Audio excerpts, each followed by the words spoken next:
ದಾವಣಗೆರೆಯ ಅಧಿದೇವತೆ ಶಕ್ತಿಸ್ವರೂಪಿಣಿ ಶ್ರೀ ದೋಗ್ಗಳಮ್ಮ ದುರ್ಗಮ್ಮ ದೇವಿಯ ಇತಿಹಾಸವು ಬಹಳ ರೋಚಕವಾಗಿದೆ ಮತ್ತು ಭಕ್ತಿಯಿಂದ ಕೂಡಿದೆ.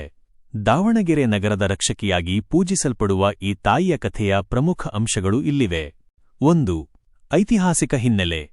ದೇವಿಯ ಮೂಲ ಹೆಸರು ದೋಗ್ಗಳಮ್ಮ. ಕಾಲಕ್ರಮೇಣ ಇದು ದುರ್ಗಮ್ಮ ಎಂದು ಬದಲಾಯಿತು ಎನ್ನಲಾಗುತ್ತದೆ. ಜನಪದರ ನಂಬಿಕೆಯಂತೆ ದೇವಿಯು ಹರಿಹರದ ಕಡೆಯಿಂದ ದಾವಣಗೆರೆಗೆ ಬಂದವಳು. ದಾವಣಗೆರೆ ಹಿಂದೆ ಒಂದು ಸಣ್ಣ ಹಳ್ಳಿಯಾಗಿದ್ದಾಗ ಅಕ್ಕಪಕ್ಕದ ಊರುಗಳಿಂದ ಬಂದ ಜನರು ದೇವಿಯನ್ನು ಇಲ್ಲಿ ಪ್ರತಿಷ್ಠಾಪಿಸಿದರು. 2. ಪವಾಡದ ಕಥೆ. ಸ್ಥಳೀಯ ನಂಬಿಕೆಯ ಪ್ರಕಾರ ದೇವಿಯು ಹರಿಹರ ತಾಲೂಕಿನ ಕೊಕ್ಕನೂರು ಗ್ರಾಮದಿಂದ ದಾವಣಗೆರೆಗೆ ಬಂದವಳು.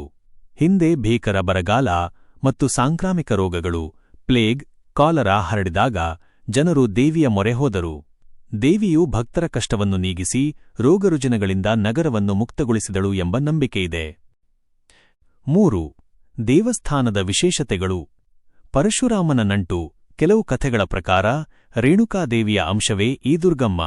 ಪರಶುರಾಮನು ತನ್ನ ತಾಯಿಯ ಶಿರಚ್ಛೇದ ಮಾಡಿದ ನಂತರ ಶಿರವು ಬಿದ್ದ ಜಾಗಗಳಲ್ಲಿ ಈ ಶಕ್ತಿ ದೇವತೆಗಳು ನೆಲೆಸಿದರು ಎಂಬ ನಂಬಿಕೆಯೂ ಇದೆ. ಜಾತ್ರೆ. ದಾವಣಗೆರೆ ದುರ್ಗಮ್ಮನ ಜಾತ್ರೆ ಬಹಳ ಪ್ರಸಿದ್ಧ. ಇದು 2 ವರ್ಷಕ್ಕೊಮ್ಮೆ ಬಹಳ ವಿಜೃಂಭಣೆಯಿಂದ ನಡೆಯುತ್ತದೆ.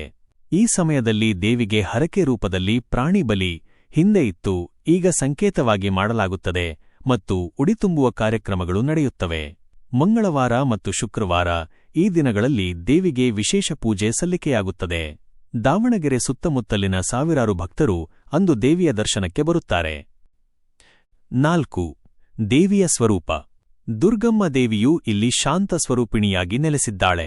ಭಕ್ತರು ತಾಯಿಯನ್ನು ತಮ್ಮ ಮನೆಯ ಮಗಳಂತೆ ತಾಯಿಯಂತೆ ಭಾವಿಸುತ್ತಾರೆ. ಕಷ್ಟ ಬಂದಾಗ ಬೆನ್ನಿಗೆ ನಿಲ್ಲುವ ಶಕ್ತಿ ಎಂದು ನಂಬುತ್ತಾರೆ. ವಿಶೇಷವಾಗಿ ದಾವಣಗೆರೆಯ ವರ್ತಕರು ಮತ್ತು ರೈತರಿಗೆ ಈ ತಾಯಿ ಆರಾಧ್ಯ ದೈವ. ಪ್ರಮುಖ ಆಚರಣೆಗಳು. 1. ಉಡಿ ತುಂಬುವುದು. ಸುಮಂಗಲಿಯರು ದೇವಿಗೆ ಸೀರೆ, ಬಳೆ ನೀಡಿ ಉಡಿ ತುಂಬುತ್ತಾರೆ. 2. ಕಂಕಣಧಾರಣೆ. ಜಾತ್ರೆಯ ಸಮಯದಲ್ಲಿ ಭಕ್ತರು ದೇವಿಯ ಹೆಸರಿನಲ್ಲಿ ಕಂಕಣ ಕಟ್ಟಿಕೊಳ್ಳುತ್ತಾರೆ. 3. ಬಂಡಿ ಉತ್ಸವ. ಜಾತ್ರೆಯ ಪ್ರಮುಖ ಆಕರ್ಷಣೆಯಾಗಿ ಬಣ್ಣ ಬಣ್ಣದ ಬಂಡಿಗಳ ಮೆರವಣಿಗೆ ನಡೆಯುತ್ತದೆ. ಪ್ರೀತಿಯಿಂದ ನಮ್ಮ ಈ ಪ್ರಯತ್ನ ನಿಮಗೆ ಇಷ್ಟವಾದಲ್ಲಿ ದಯವಿಟ್ಟು ಲೈಕ್ ಮಾಡಿ ಮತ್ತು ಸಪೋರ್ಟ್ ಮಾಡಿ.